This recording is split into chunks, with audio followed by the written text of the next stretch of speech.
Imagine this. You've just finished a massive job, pouring your sweat and soul into every last detail.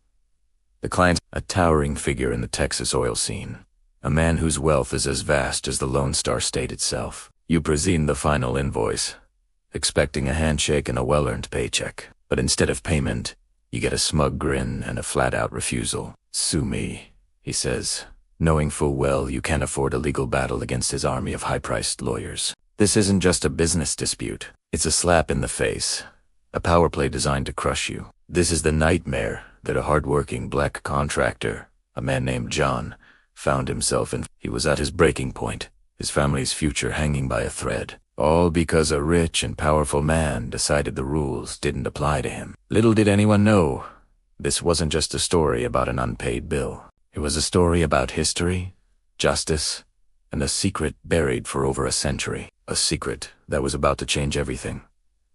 John had done everything right. He and his crew had worked tirelessly, transforming a barren piece of land into the foundation for the oil mogul's new corporate retreat. The work was flawless, completed on time and on budget. But when it came time to settle the $500,000 bill, the mogul, a man we'll call Mr. Sterling, simply laughed, and it began finding imaginary flaws. He claimed the project wasn't up to his standards, a vague and impossible metric. John showed him the signed contract, the project approvals, the daily progress reports all ignored. Sterling's message was clear. "I'm richer than you, more powerful than you. What are you going to do about it?" John felt a familiar, sickening feeling. It was the kind of injustice his grandfather had talked about, a world where the color of your skin determined your worth. Despair began to set in. He was on the verge of losing his business, his home, everything he had built. With nowhere else to turn, John decided he had to fight, even if it was a losing battle. He hired a young, hungry lawyer who was willing to take the case on a shoestring budget. Their first step was to dig into the property itself, the very land John had just developed. Maybe there was a lien, an easement, anything they could use as leverage. They spent days buried in the dusty county records office, sifting through brittle, yellowed papers. It seemed hopeless. Sterling's ownership of the land was ironclad, a straight line of deeds and titles going back decades. Just as they were about to give up, John's lawyer noticed something odd. An old, handwritten deed from the late 1800s, tucked away in a misfiled folder. It was for a small, seemingly insignificant parcel of land, right in the middle of Sterling's massive property. The deed was written in elegant, looping cursive. It described a 1-acre plot, complete with mineral rights, granted to a man named Thomas Freeman. The name struck a chord with John. Freeman was his great-great-grandfather's name. His heart started pounding. He remembered family stories, whispers of an ancestor who had been a freedman, a farmer who had owned a small piece of Texas long before the oil boom. Could it be the same land? They frantically cross-referenced maps, old and new. The landmarks mentioned in the old deed: a dried-up creek bed, a stand of ancient oak trees. They were all still there, right in the heart of Sterling's prized possession. The 1-acre plot wasn't just some random piece of land. It was the exact spot where the main pump jack for Sterling's most profitable oil well now stood, the well that had made him a billionaire. The revelation was earth-shattering. For over 100 years, the Sterling family had been drilling on land they never truly owned. The original deed, granted to Thomas Freeman and his heirs, had been conveniently lost or ignored when a larger parcel was sold around it. The mineral rights, the black gold that fueled Sterling's empire, had never legally been his. They belonged to the descendants of Thomas Freeman. They belonged to John. This wasn't just about an unpaid contracting bill anymore. This was about a century of stolen wealth, a historical injustice that was about to be rectified. The smug oil mogul wasn't just a bully who refused to pay his bills. He was the beneficiary of a massive, generation-spanning theft. And John, the humble contractor he tried to cheat, was the rightful owner of the source of his entire fortune. Armed with his bombshell, John and his lawyer didn't just sue for the $500,000 he was owed. They filed an injunction to shut down the oil well and launched a lawsuit for 100 years of stolen oil profits.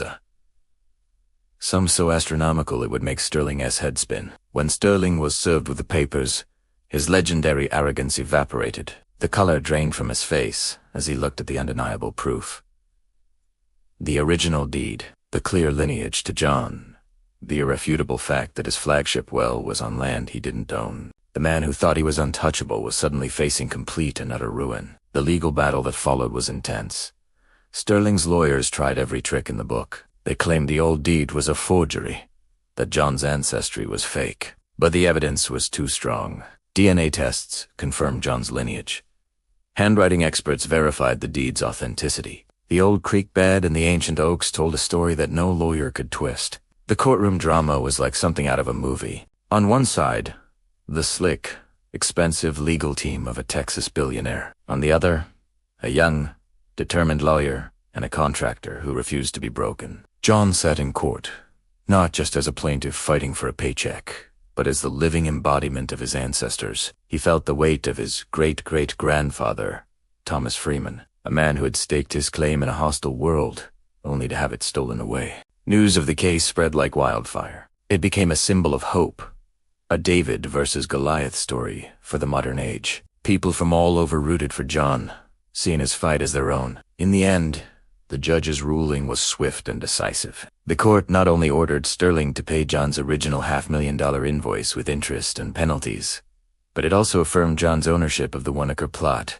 and its invaluable mineral rights. But the story doesn't end there. Faced with the crippling financial blow of losing his main well and a century of back profits, Sterling had no choice but to settle. The final settlement was staggering, a figure that ensured John and his family would be secure for generations to come. But John did something unexpected. He didn't just take the money and walk away. He used a portion of his newfound wealth to start a foundation dedicated to helping other small business owners, especially those from minority communities, fight similar injustices. He set up a legal defense fund to give a voice to those who, like him, had been silenced and bullied by the rich and powerful. The land that his great-great-grandfather had worked so hard for was now the source of justice for countless others. John's story serves as a powerful reminder that history is never truly buried. It shows us that integrity and perseverance can triumph over greed and arrogance. It's a testament to the fact that sometimes the smallest detail, like a forgotten piece of paper in a dusty old file, can hold the power to move mountains and rewrite history. Thank you for watching. If this story moved you, please hit that like button and subscribe for more incredible true stories. We'll see you next time.